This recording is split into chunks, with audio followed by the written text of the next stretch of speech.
So, what I'd like to look at this week, the beginning part of our class tonight, is more information about the hip joint. We started last week, we did a bunch of work with the hip joint. We talked about congruency and what that meant. Does everyone remember what that means? What do you remember from that about congruency? I always think of the word efficient and optimal placement. Okay, that's good. Yeah. That's enough. Yeah. Anyone else want to add what you remember, what you've been thinking about? Maximum contact of the bone-to-bone surfaces of the joint, a uniform or balanced engagement of the surrounding musculature. Right, And, great. The bone-to-bone makes for an efficiency because you're loading more through the skeletal structure, and simultaneously uniform and efficient or minimal effort of the surrounding musculature because the joint is Right. in a greater place of integrity. Right, great. I wasn't here last week, but the week Yeah. before you talked about joint centration. Is Yes, that same thing. Same thing? Same thing. Yeah. Yes, did you want to say something? Just maximum alignment. Maximum Fully bony parts meeting one another. And I actually have, hold on a sec. Who do I want to do first? There's so much I have on my mind tonight that I want to share, but here's a ball. Here's a ball. This is your socket. I mean, this is your ball that's going into your socket. This is your socket. Nice. This is your socket. This is the hip socket fitting over, or the ball fitting into the hip socket. And this is the labrum, an extension of the hip socket, making the socket deeper. It's continuous with the socket. It's a thick cartilage-like substance that is continuous with the bone and makes the socket deeper. So there's one particular alignment that I want to talk about tonight because I think it's really applicable for people who well, it's for everything. It's for everyday life. It's applicable to all movements. But I went to a yoga-like class the other day, and I loved the class. This person is thinking outside the box. It wasn't a typical yoga class at all, but the movements were still extremely linear. Everything is like straight line, moving, straight lines moving. And I want to talk about that because linear movements are taking joints out of their most congruent position. Yeah. Let's talk about this. And I want to give a very specific and clear example so that you take it home and you like it sticks. I want this to stick. I want this to I want it to just become a real deep understanding tonight on this. And for those of you that teach yoga, I'm hoping that you'll be able to apply this information tomorrow and begin to apply the information, getting your students to understand where you're coming from and why you only have an hour to teach them. Exactly. It's hard. I know, hard, yeah. I know, but that's why I want to focus on something that's simple, and it's something that you teach every time you teach a yoga class. And why do we teach it a certain way? And is it possible that we just make one small change? And will that one small change make a difference? It's a question I ask because I think it's time that we ask this question. Seriously ask the question, why are we not asking this question? Why aren't we actually making these changes? Why are we so stuck on these linear pathways? Is centration taught in yoga? No. Okay, so this concept is not in the yoga world at all. No. Centration is taught to doctors and more physiotherapists, chiropractors, osteopaths, And never people who are helping people who have pain. Yeah. It's a key concept in joint rehab. But can Yes.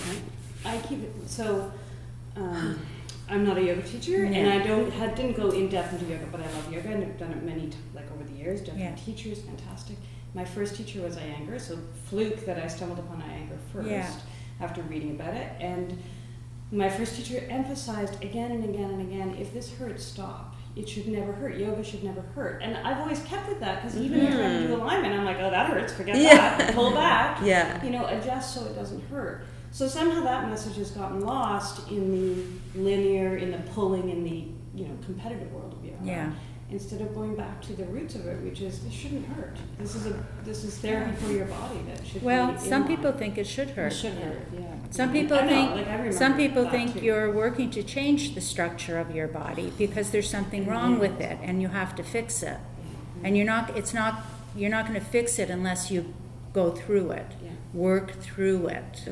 Yeah, no. I know, remember you that know. message. Yeah. Anyways, let's not go there. Resistance. I really want to focus on joint centration and what that means in particular to the hip joint.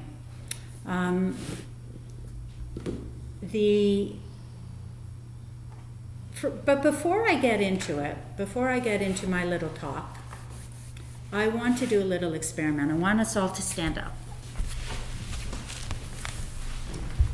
I used to do this all the time. When I first learned this information, like 7, 8 years ago, when I was still teaching traditional yoga teacher training programs, I used to take entire groups of people through this exercise. I'm going to just speed it up. And I want your feedback. I want to get your feedback. So lift your leg in front and lower it down. And just continue to alternate, like lifting your leg in front.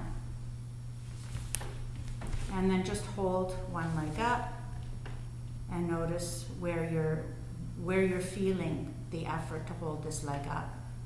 What's happening? Like how are you holding your leg up? Could you point to it for me, please?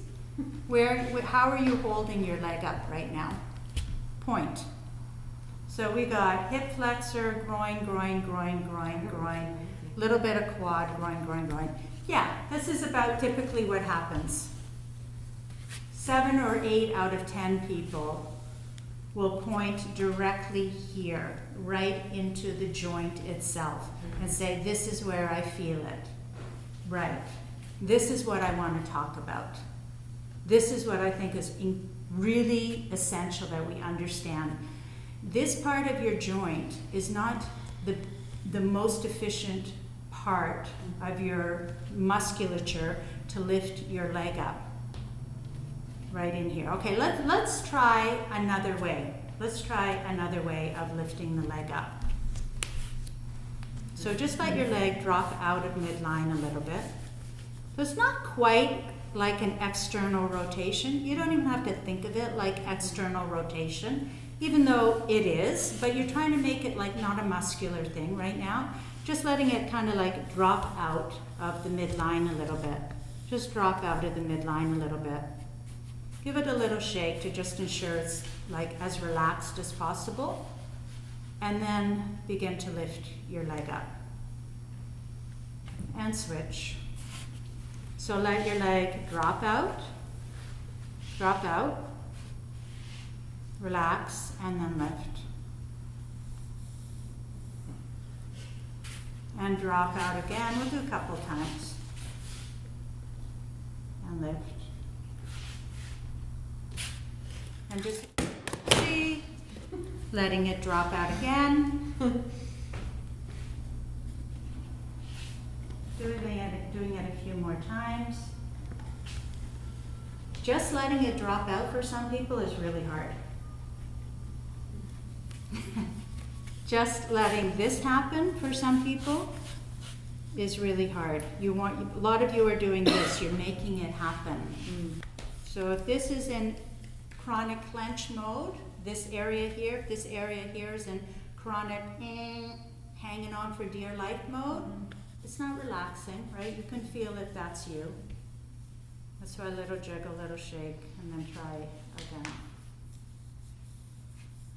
So not even that far out, Amanda, like that's too much, like making it happen. Just letting it drop out of the midline. So here's the midline, you're letting it drop out of the midline. Okay. What do you notice? What do you notice? Well, I don't really have a lot of pain to begin with, but I feel like it's very effortless with Okay. the little turnout. Great. What do you notice, Amanda? I have this ongoing pop. Yeah? When I get, and we're always doing this, right? Yeah. And it doesn't pop when I do it. It didn't pop. No. Cool. Okay, nice. What did you notice, Ashley? Just huge decrease in effort. Right. Okay. Well, I just noticed my muscles engaging and I didn't feel anything. Imagine. Right. Right. It just feels more natural. It feels more natural. Okay. Yeah, say all that. Sandy, did you notice? Yeah, more natural. More natural. It's how we stand, right? Okay. This joint sensation, that makes sense. It seems like so obvious, right? Mhm. Okay, it seems so obvious, doesn't it? Okay, why don't you lift your leg that way normally? Why do you lift your leg and hear it pop, as opposed to letting it drop out? Why do I do it? Yeah. Because in yoga, it's usually moving that way in yoga, we're just told to lift it straight up. Yeah, Yeah, and square it up. because you're told Yeah. to do it that way. Is that because it looks nice? Good question. Is it an aesthetic thing? Yeah, Because could people like be. to turn their toes out. Yeah, and that's naturally, frowned yeah. upon, right? Yeah. Yeah. And dancers, Yes, yes. dancers. So external. Using all that muscle. And that's But I feel over, like- like that's too Yeah. much, right? And in the Yeah. history of dance, I feel like parallel was a reaction Yeah, to absolutely. being The in turnout, extreme. and we kind of missed the middle. Yeah, but remember that yoga is not a reaction to dancing. Like the yoga masters are not reacting to the ballerinas. Like it's but for stills, for some reason. In fact, you know what I find super interesting? If you look at really old yoga photographs, really old, like not Iyengar, and no one famous, just like guys. You know, I have some. Yeah, they're standing with their foot turned out and their leg turned out. And when I used to look at those pictures, I used to say, they don't have good alignment. That's not the right Because alignment. they can't be, well, it's always fixing, Because right? they weren't like this, right? And then I came to realize when I have like flashbacks now of me saying that, when I saw those images, I realized I was stuck on these linear lines. And I thought that was sloppy or not knowing. Yeah. Because of this But- stretching thing, right? Like you're- Well, there's this whole thing, there's so many poses They're all about where stretching. we're doing that. So many. Okay. Oh, 90%. Yeah. So many. So many. So many. So every time you do this and you feel it here, guess what's happening? I have to spell it out. I'm just going to spell it out. What's happening? The head of the femur is pushing against the labrum. Great. Yes. Let me get my bones. Get your bone. Let me get my bones here. Let's get the bones in the light here. Let's come over here. Let's gather around here so we have some nice light for the bones. Like the You name guys of a can, book. I know. you can stand or sit or whatever you want. I'm going to do a little anatomy thing here. Orthokinematics.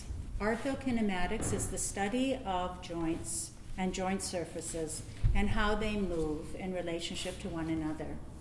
This is fascinating to me. It's like, oh, we've studied muscles ad nauseum. We know a lot about muscles, we know a lot about ligaments and tendons, fascia, but we don't know a lot about joint surfaces. Really, the only people who study and learn about joint surfaces are the physiotherapists and therapists, other therapists as well, who are helping people heal from injury. So it's not widely understood. However, I was introduced to this information. I like to mention my resources always. Through Freyfaust, the Axis Syllabus, this is how they teach movement. They don't, and they do get into anatomy. They do, quite a bit. And then it was reaffirmed and confirmed through the DNS, the Dynamic Neuromuscular Stabilization Rehab. This is one of their main principles. I think it's time for yoga teachers to wake up and gather information and bring it into their classes. We are the movement educators. People are coming to yoga because they're all, let's assume that they're coming because they want to feel better. Yeah. And they're coming to maybe release some stress. They're also coming because they need to move, and they want to move better, and they want to feel better when they move. So how does this information apply? So knowledge is very important. Knowledge is very important. Joint surfaces. In a synovial joint, we'll focus on the hip joint, but this applies also to the shoulder joint. But tonight I want to focus on hip joint and this one movement that we're looking at. The hip joint in its most centrated or its most congruent position is, so this is heating up here. Okay. Getting mad. Getting like, all stirred up here. It's like, okay. So, hip joint. Here, I'll move that so it's black on black. All right. Hip joint in its most congruent position is something like this. It's not straight, so standing is not the most congruent position. Standing is now you're going out of congruency. This is out of congruency, and this is out of congruency. It's still congruent, it's all relative. It's all relative. I'm talking most congruent. Most bony surface next to bony surface is somewhere in here. It's our happy baby position. It's also reminiscent of sitting, which is very interesting. So maybe sitting isn't as bad as everyone thinks it is. Okay, so this is the most congruent hip position. And and so I'm going to switch over now to, this is now the hip socket. And my hand is, this is the head of the femur, this is the hip socket. And when the bone moves in the socket,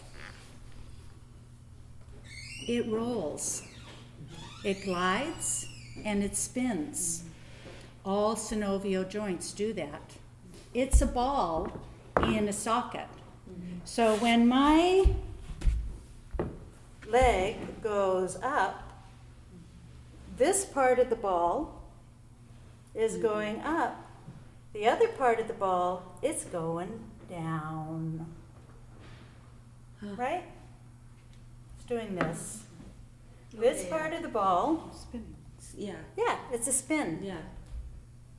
They call it, it's a roll. It's a roll. It rolls up, but a very, very important part, very, very important part of this ball in the socket movement is it's got to roll down. It's got to glide down in order for the joint to remain congruent. So it rolls up. And if it doesn't glide down, you've got pinching. You've got the head of the femur pinching, butting up against the labrum. It's got to go back, it's got to go down as well. So this part goes up, this part goes down, and then the head of the femur sits in its socket with as much bony contact as possible. If you just lift the leg and you're not experiencing the whatever you want to call it, technically it's called the glide. In axillibus, they refer to it as the fall. This part is lifting up. This part is falling down. Right? That makes sense too. Where's my big ball? So this part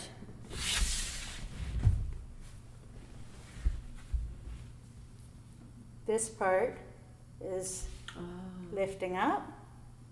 This part is falling down. And so if it's not doing that, like If it actually gets okay, stuck. if it's doing just this, Yeah, it just gets stuck. Oh. without the roll and the glide, if you're just pulling it up, that's the pinch. That's the pinch, It's that's not the pain, rolling. that's the discomfort, that's the clenching, that's the gripping, and that becomes chronic. Yeah. It becomes chronic, and this is why so many people have hip labrum tears. I know. That's the beginning of arthritis, right?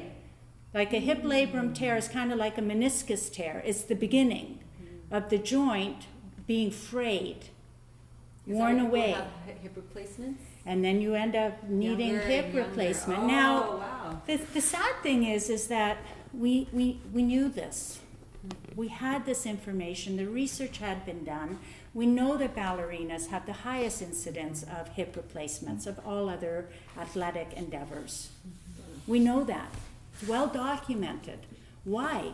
Because they're doing things like this. Yeah. They're doing things like Your leg up here. like this. Oh, but so are we in yoga. Yeah. We're doing the same movements. It's the same thing. We're calling it something different. For some reason, we thought that we were going to be spared. We did. I did. I used to think, well, I do yoga, those poor ballerinas, or they're wrecking their bodies. I had no idea that I was wrecking my body, and I was teaching other people how to wreck their bodies. Because I didn't understand anything about any of this stuff. Joint surfaces are designed, they've evolved this way over millions of years to be the most efficient way to produce functional movement. Getting up, getting down, rolling over, walking, running, jumping, squatting. Pretty simple. Yeah, the basic movements of life, right? Yeah. When we go out of these basic movements of life and we try to do these fancy things, we're risking the integrity of our joints. So these little movements that I'm describing are tiny. They're tiny and they're precise. And if they're not happening, the musculature around the joint compensates. It starts to, the musculature around the joint becomes overactive, overworked. I call it hanging on for dear life. It's like the joint doesn't feel safe because it's not at home. Because the head of the femur, the ball, is not in its home, which is the socket. It's being yanked out of home. It's butting up against the boundary. And now what's outside of this boundary is like working so hard to contain it. And it seems like a vicious cycle. So these muscles that are in compensating mode, overwork mode, clenching mode, they can't release unless the joint begins to understand where is home, where is neutral. So this is a whole other thing, which, I think it, and we don't have nerve sensors inside the joint itself. So it's difficult to feel sensation in your hip joint. So we're feeling it on the outside. We're feeling it in all the compensating muscles on the outside. That's what's hurting. Yeah. I think the labrum has some nerve fiber. I think it must. I don't know. But so whenever possible, does it not make sense that we protect the hip labrum from wear and tear? Yeah. Does that make sense? Sure. Okay. What will it take? Oh, God. What will I it think we take have to a get plan. this message out to the yoga community? The makeover. Start with What the will teachers. what will it take for people to understand Me too. that this is so much healthier for the hip joint? This is, and in fact, what's so interesting is when you do this, Get more from it. you actually end up going further with like less strain, less gripping, less wear and tear. Yeah. For people who already have labrum problems, labrum tears, and I think it gets like a little rough, and it starts to, the beginning is like it starts to fray a little bit. Did a lot of people comment on that Okay, hip comment? I'm just curious I if a lot asked of the people question had. last night Yeah. in the group Yeah. because I was gearing up for this rant. Yeah. And I just want to ask a question and get a sense of what was going on out there. And over 100 people commented in less than 24 hours. Over 100 people. There were like 107 when I left tonight. Out of that 107, 100 had pain Yeah. from yoga. One woman said it was from sitting in her car too low for too long, a car that, another one fell off her bike, another one, there were other reasons. Majority. The labrum can be injured from trauma. Another person, I forget. So there were a few other people who had other reasons why, but 100 people admitted. 100 Yeah, people yeah. admitted and made a point pain, they're in of pain. admitting to me. There's another 500 out there. Oh yeah. At least, maybe more. Maybe more. Why? Because we overdid it. We did too much. We went too far. We went to end range. We did way too many of these kinds of things. Same issue happening here. Yeah. Same issue happening here as here. This is the same. This is the same. It's no different. So what do you do? What do you do? Well, you could do this. You could do this. You turn your hip with your leg so the two are more congruent. One is not opposing the other. Yeah. This is opposing the other. This is, hold on, this is this hip.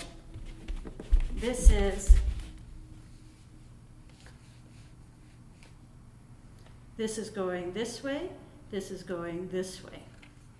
They're opposing one another, as What about the opposed to backwards? allowing this to turn with this, so the twos come together, and there's way less pinch and grinding in the joint if you let the one turn with the other, if you're not opposing, if you're not pulling them apart.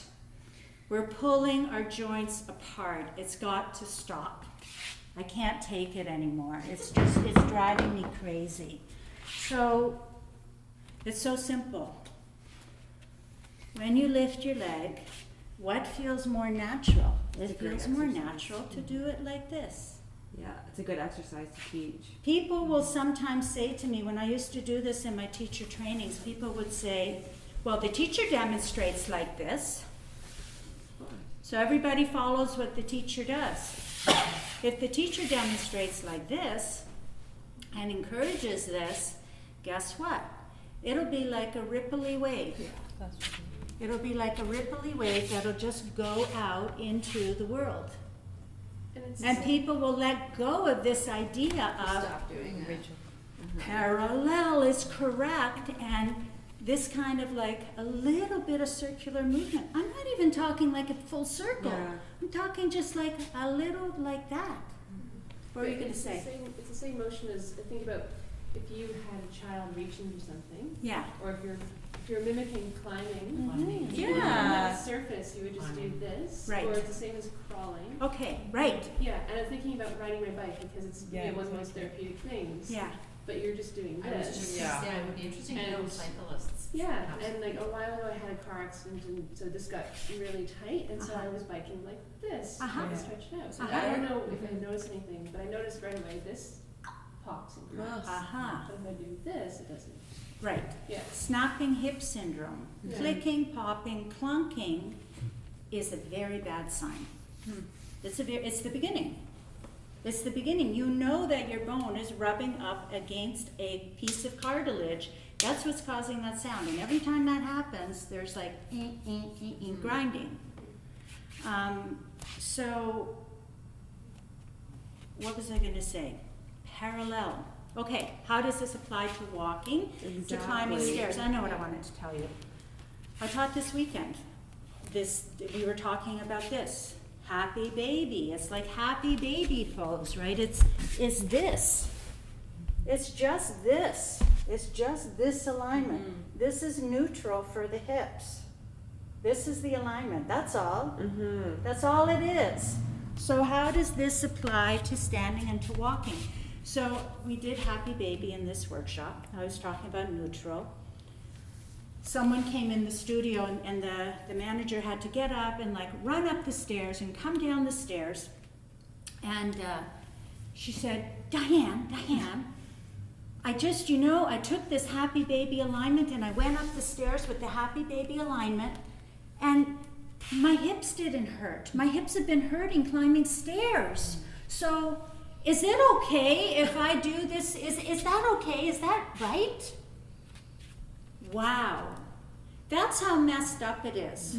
When the person has the direct experience themselves.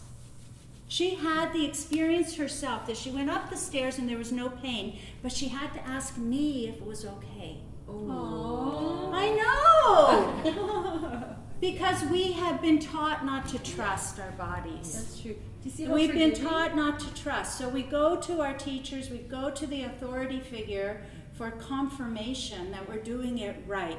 The problem is these people, me included, we didn't know, we're learning, don't trust us.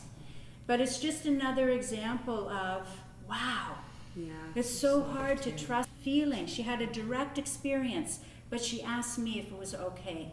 Wow. So it applies to everything, right? It applies to going upstairs, right? You can allow for this little bit of turnout going upstairs, and you can see that it's very natural, right? It's what your leg wants to do. Like, I'm not making this happen. This This is happening. I'm doing, and I'm feeling here. Right? Now I'm in parallel. I'm going up and down in parallel. I'm feeling it here. But do some people, because in class I'll say, I'll do like an experiment, and some people will be naturally parallel. Or No, some, okay. I disagree. So they're just Train so Well, no, I take it back. Some people, Like some people will be naturally turned in. okay. For some bone types, for some bony Yeah. configurations, this is natural. For some people, it's more like this. But for people who stand like this, Yeah. which is a lot of people, Yeah. they will self-correct. They will take this posture and they will do this because Yeah. they have been told that parallel is correct. And any kind of oblique angle is incorrect and to be fixed. Come on, look at your people who've never done yoga before. Watch, they come to the front of the mat and they stand there like this. Yeah. Yeah, for sure. And then you say, put your feet parallel. And then they start fixing their feet, and that's where it all starts. The And then nightmare. you take this information out to the street. Now you're walking in parallel, and you're walking with your hips squared. I did that. I thought that Tadasana was meant to be walked in. Wow. Yes, so first Amanda had a question. So when we're in, say, the goddess pose or Grasana, and then the cue is always to turn your feet forward before you come up. Should we be doing that, or should we just keep it like this? Why do you have to turn your feet forward? It's just what I've It's been always told. forward, Yeah. yeah. You're just, Yeah. and I was told that it was a safer thing to do. Oh, for the I don't joints. know. Yeah. Toes in, heels out, kind of deal. I'd say that for most people, this is enough goddess. Yeah. That out here, now I'm pulling my hip Yeah. joint apart here. I could go further. Yeah. I feel I'm doing this. I'm pulling my Yeah. hip joint apart. But And I it's- used to go that far because without that feeling, I wasn't satisfied. Yeah. But the turning in part to Yes. stand there, like, do you need to do that? I don't know about that. I don't know how much of a difference it makes. For people who have hip labrum issues already, the worst thing in the world is flexion with adduction. This. So any kind of standing twist is the worst. lowland. The worst. Any kind of this, Oh, yeah. the worst, which makes you wonder how valuable these poses are in the first place. So, you know, like if you want to do a standing twist, why not do it more like a whole spinal spiral, the whole body spiraling. Now it's like right from my foot, the spiral begins, and it's coming up my back leg, and it's coming up my whole torso, and I'm in a functional twist. This is a functional twist. I'm not feeling it in any one particular place. Which I think is what a lot of first-time yoga students Yeah, do. I know. Just kind of and you're using the outer edges And of then the we feet correct them. to the strongest. Then we correct them, right? We take them into, you know, something that looks more like this. Right away, I feel it right there. Yeah. That's the first thing I feel. Then I'll start to feel it in my SI joint because I'm pulling that apart. That's the second thing I feel. But the other difference is that when you're looking for the centration, you're continuing to move, right? There's like a It clicks in, a like, it all liveness to it. merges, You're it not just all- sort of going into place and going. Right. Yeah. It's a movement, and you can micro move the whole way through. I have a question. Yeah. I'm sorry to interrupt you. Yeah. You said that the woman was walking up the stairs and she would like had this like, oh, so Oh, it doesn't hurt. right. So don't you find that like the positive thing would be that the joints are very forgiving? So as soon as you start moving them more naturally, I they will agree, and that's forgive why. you know? It's That's not- why Okay.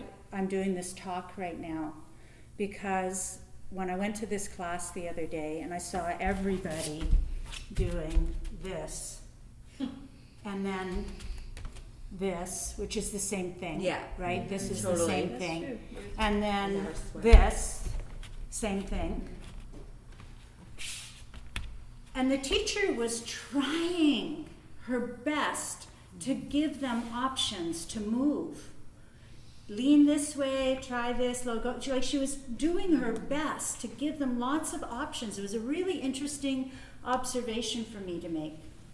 Because she was doing her best, but it wasn't, nothing was penetrating. Partly because she didn't demonstrate and say, no, do it like this, because it was, you know, it was one of those classes where it's like people came for their workout, so it's like they're gonna like, Workout. the don't wanna watch the teacher do like, you know, this spirally flowy thing and like, oh look, it feels so good. Let's do, it's reminding me of what you mentioned in the group last week. I think it would be good to get the, stability. will you be the demonstrator? You wanna be the demonstrator for Christy? Sure. Yeah, why don't you come on up and take You off want me your to poke socks, him? maybe, yeah, you Okay. poke him. We'll get him to do the two versions. So the two versions of the lunge. Version 1 is the traditional version, lined up. Line it up straight, Tyler. Can you go on the ball of your back foot? Oh, this one? Like in a, yeah, just like a crescent lunge. Yeah. Yeah. Okay. Pinch and pinch. Whoa! Sorry, that wasn't even that much. And then, so the next one, Tyler, is you're gonna turn this whole leg out a bit. Maybe not that much, like a bit. And let your pelvis turn as well with your leg. So the whole pelvis is turning with the leg. And then this leg, you can take it out to the side a little bit more, so a little bit more abduction and a little bit of internal rotation. So the hip joints are most congruent when the front leg. It almost, you know how a spiral goes down? I feel like I'm being sucked in towards the center. Whoa! That was a really cool sensation, yeah. Okay, Wow. so. Is that the here we go. first time you felt that? Yeah, I was like, That's exactly like what's I was being happening. flushed down the toilet. That's exactly what's happening here. So this spiral is going this way. This spiral is coming around this way. So the back leg is in an internal rotation. The front leg is in an external rotation. He's getting used to it first time, so it'll take him a moment to stabilize. You ready? Mhm. Ready? Wow, Yeah. interesting. There's a resistance, it's just like hitting you both sides. Mhm. Yeah. Cause like, cool. this will push, this Very, will push back. I know. I tested it after you said Oh, that. did you? Yeah, I said, what the heck? I got up and I tried it and I had someone push me, I and it's know. like, yeah. There'd have to be like a neutral range in within that, because I could go really, really, really, really deep, and I'm still gonna get those deep. You're still gonna get the Pinchy. spiral. Where? Still, well, I still Yes. feel if I went really Of far. course. So you have to kind of Not path of go least resistance. so The extremes. far. Yeah. And, Because I can see people being like, oh, this is safe. And it's just like you're back to where you started a little bit. Exactly. Yeah.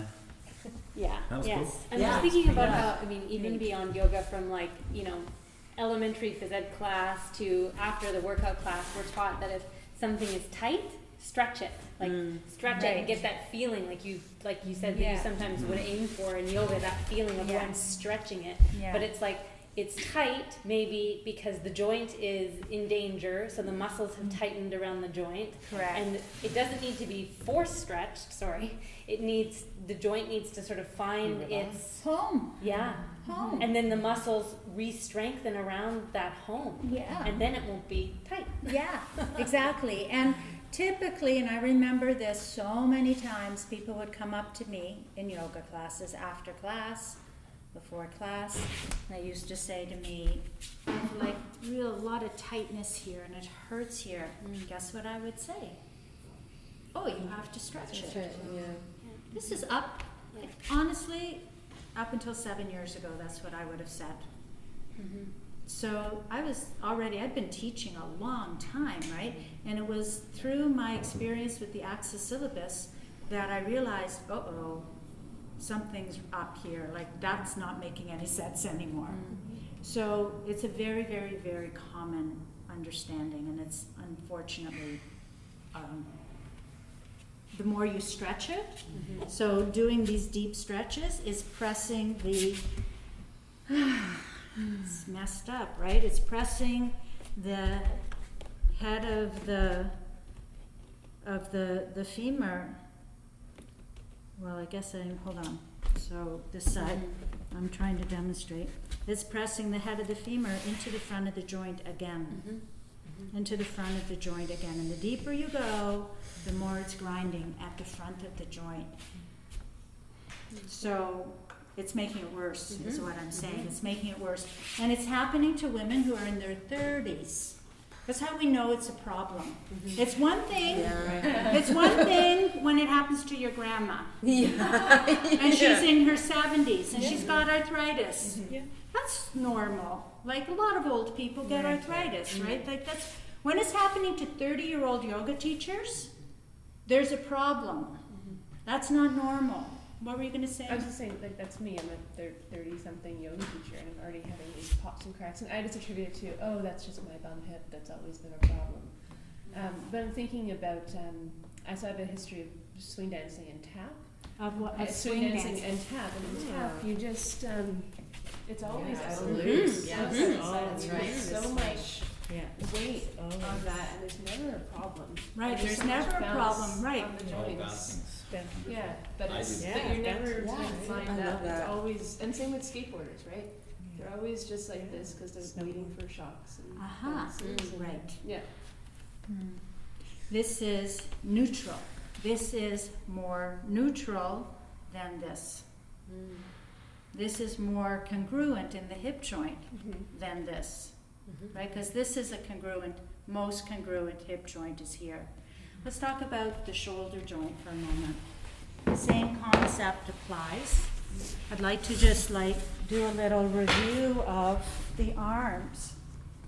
And we'll use Happy Baby as our example. Happy Baby legs. If you feel clenching, now you know why. And what do? We talked last week about these muscles down here, right? They probably haven't been doing what they're designed to do because these have been overdoing to compensate for the lack of glide or the lack of fall, whatever you want to call it, the lack of fall in the joint. Sometimes I just get the ball out and I do practice with the ball in my hand and I try to visualize and feel what's happening in the joint, and it helps me a lot. In the arm, It's a similar angle that's congruent. It's not all the way out, it's not all the way up, it's not all the way here, but somewhere in here, and it makes sense that this would be congruent arm because it's how we hug one another. It's how we carry our babies. Yeah. Somewhere in this range is most congruent arms. It's even how you fight. It's how you fight. You're like, Right, it's like the Yeah. most Dance powerful, there. see guys, Well, gals? Tai Chi is all in this Yeah. range. What's that? Tai Chi is all in this And range. Tai Chi is Yeah. all in this Yeah. range, Yeah. exactly. How we So drive. that's how we drive. Hopefully. So, and yet, just like the hip joint, a lot of us overwork these muscles here when we lift our arms up. So we end up pulling our arm bone out of socket as well. I'm doing it here. We're going to work on this tonight as part of our, when we start to practice, right? So can you lift your arm and not, this is my armpit that has all the scar tissue, so it's extra hard for me. But if I imagine the ball in the socket, the top of the shoulder, this is the top of the shoulder, the top of the ball, this part here, that's going to fall down, that's going to glide down as this part here glides up.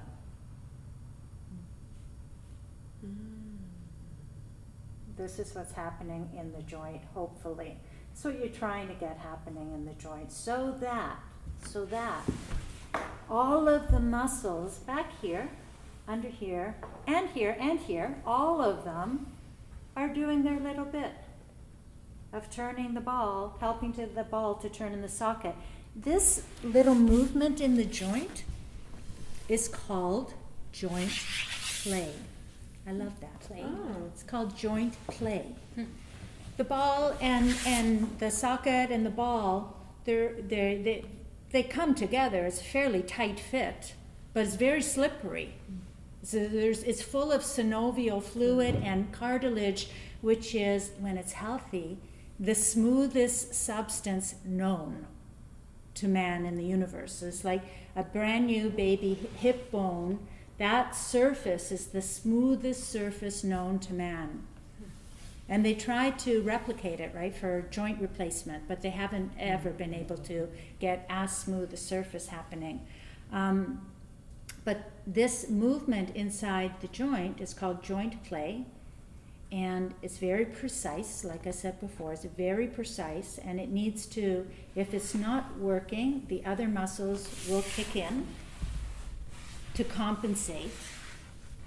So for the arm, unfortunately, like the hip, it's often not working because back here is not activated, here is. You lift your arm, you go to do something with your arm. These muscles fire up first. This back here, oh God, it's like, okay, I'm going to just really slow down and think about it. So the angle is somewhere out to the side. This part of the socket is turning down. This part is coming up. A lot of people are dealing with shoulder impingement. It's just like hip impingement. It's the same thing, right? It's this bone, the head of the humerus, butting up. It's rolling up, but it's not gliding down. It's going up, but it's not coming down. And it has a lot to do with how we're using our arms in our yoga practice and in our life, right? So this straight up, this straight out, neither one of those are congruent. And here is more likely that you're going to have a smoother gliding joint surface if you're in this range as opposed to this range or this range. So in my opinion, we should be encouraging this range, and then what's going on in the joint. Make that like part of the practice. What's going on? So this is not activating, this is releasing, this is dropping down, down, down, down, down, down, down, down, down, as the arm goes up, up, up, up, up, up, up. Okay? Any questions about this? I don't know if this is Yes. quite the right image, but I keep having this image of when my dad taught me to use a hammer. Okay. Because, I think when most people use a hammer for the first time, they either just go like this, Mm-hmm. or they go like this. And he said, no, you can use less effort by just, I can't remember how to hammer right now, but by doing just this. Anyway, it was just, you ended up using way less effort because it was coming from a different part of your arm. Using gravity. Yeah, it was like a fulcrum. Gravity. We touched on this last week, falling. If you can harness the energy of a fall, that's free. It's free energy. You didn't have to work for that. You don't have to pay it back. It's free energy. The energy of gravity is free. So just figure out where it is, and is that where you want to fall? If it's okay, go for it. Just like use that energy. When we're walking, let's stand up now and like have a look at walking and this hip axis arc.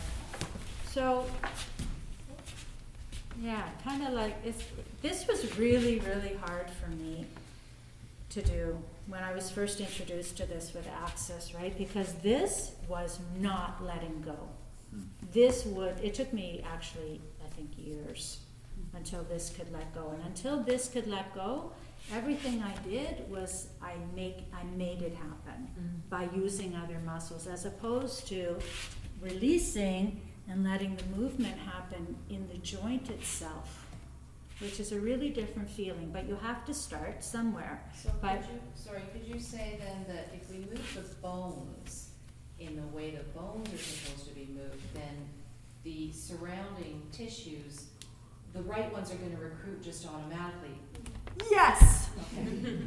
Because the body and the brain are way smarter than you telling the body what to do. It's if we just learn to move well, we don't have to isolate or think about what we're doing. We're just moving well. And moving well, there's many components, but understanding how the joints roll and glide and slide in relationship, that's kind of like the beginning place. That's where the baby starts. Before there's voluntary movement, there's just joint play in the joints, and it's all in a very centrated positions, right? The baby doesn't go out of centration until much, much later. Many years until the baby's probably doing ballet or something, that they're told now they're going out. But if you leave a kid on their own, they're not going to do that on their own. They're going to like play ball and they're going to move their whole body with their activities, right? Okay, so just shake out your legs a little bit. Oh.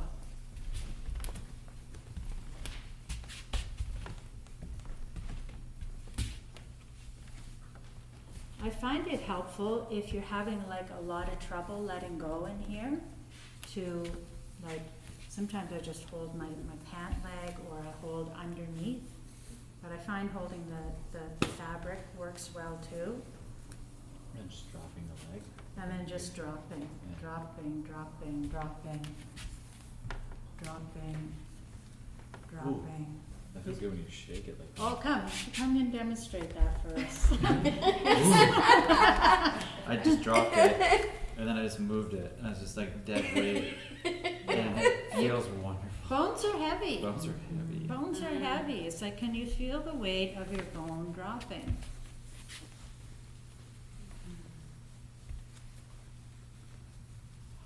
And then, as always, usually there's one side that releases and the other side that doesn't.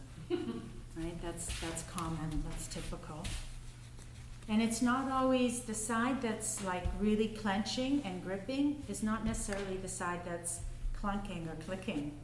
For me, it's the opposite, right? My clunking hip is my loose hip. My clenching hip doesn't clunk because it's clenched. Kind of makes sense, right?